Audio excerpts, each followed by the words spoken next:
Friends good morning. आशा करी তোমরা সব ভালোই আছো, আমিও অনেক ভালো আছি। আজকে বানাবো কাতলা মাছের পোস্ত। এখানে কাতলা মাছগুলো ভালো করে ধুয়ে নিয়েছি, আর এখানে পোস্ত, গোটা জিরে আর কাঁচা লঙ্কা এখানে ভালো করে শিলনোড়ায় মা এখানে বেটে দিচ্ছে। পোস্ত বেটে নিচ্ছে।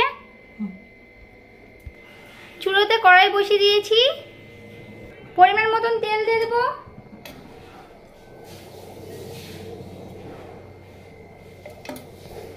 পরিমাণ মতন তেল দিয়ে দিয়েছি কড়াইতে। এদিকে মাছে নুন হলুদ মাখিয়ে নিব।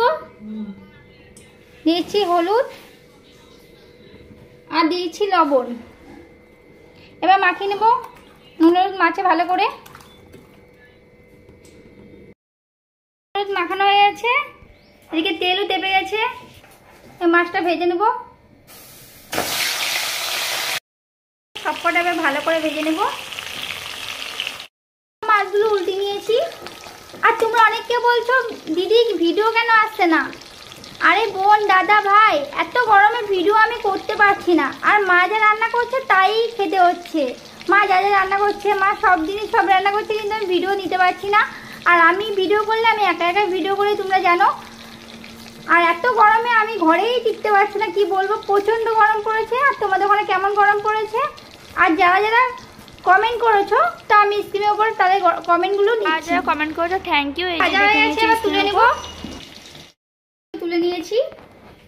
পোস্ত জিরে বাটার মধ্যে দিয়েছি হলুদের গুঁড়ো, দিয়েছি পরিমাণ মতো লবণ, দিয়ে ভালো করে মিক্স করে নিচ্ছি। তেলের মধ্যে দিয়েছি কাঁচা লঙ্কা ফোড়ন।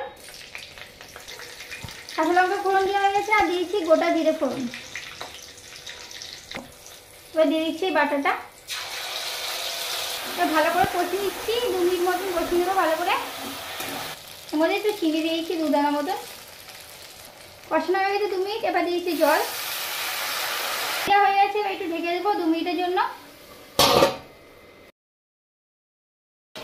এবার খুলে দেখে নেবো ঝোলটাকে। এবার গ্রেভি টাইপের হয়ে এসছে। এবার মাছগুলো দিয়ে দেবো। আমি মাছ অতটা ভালো ভাজতে পারি না, তাই এদিকে ভেঙে গেছে। আমার মা ভেজে দেয় মাছগুলো যখন ভিডিও করি। মাছগুলো দিয়েছি। এবার ভালো করে ফুটিয়ে নিব 5 মিনিট মতন। গ্রেভি টাইপের হয়ে গেছে, এবার নামিয়ে দেবো। পোস্তটা একদম গ্রেভি টাইপের হয়ে গেছে, এরকম হয়ে গেছে পুরো গ্রেভি টাইপের। একটা মাছ দিয়ে ভাত মাখানো হয়ে যাবে।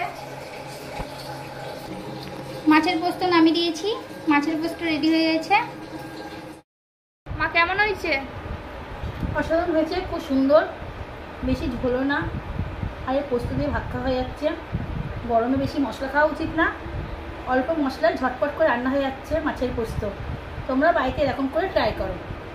বাই বাই, আজকে ব্লগটা এটুকুই।